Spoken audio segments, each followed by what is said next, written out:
গত বুধবার রাতে জয়পুরহাটের পাঁচবিবি উপজেলার একটি বাড়িতে আড্ডা দিতে আসেন পূর্ব পরিচিত হায়দার আলী নামের পাশের গ্রামের এক ব্যক্তি। এ সময় বাবা ও অষ্টম শ্রেণী পড়ুয়া মেয়েকে কোমল পানীয়র সঙ্গে চেতনানাশক ঔষধ খাওয়ায় সে। এতে দুজন অচেতন হয়ে পড়লে মেয়েটিকে ধর্ষণ করে অভিযুক্ত হায়দার। পরের দিন বৃহস্পতিবার সকালে মেয়েটিকে বিবস্ত্র অবস্থায় দেখতে পান প্রতিবেশীরা। অসুস্থ অবস্থায় বাবা মেয়েকে উদ্ধার করে সদর হাসপাতালে ভর্তি করা হয়। ঘটনার দিন মেয়েটির মা বাড়িতে ছিলেন না। আন্টি আমাকে হলো হায়দার সেলাইন আর আরছি আরে কি যে আমাকে খিলালো আমার বাপও অসুস্থ আমিও অসুস্থ।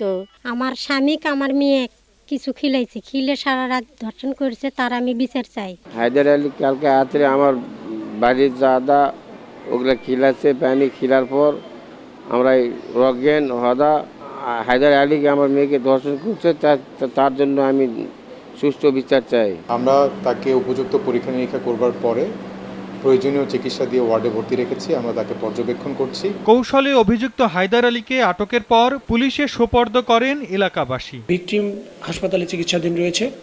আমরা অভিযুক্ত ব্যক্তিকে গ্রেপ্তার করে বিজ্ঞ আদালতে সোপর্দ করেছি। এ ঘটনায় নির্যাতিতার বাবা বাদী হয়ে অভিযুক্ত হায়দার আলীকে আসামি করে পাঁচবিবি থানায় একটি মামলা করেন। সময় সংবাদ, জয়পুরহাট।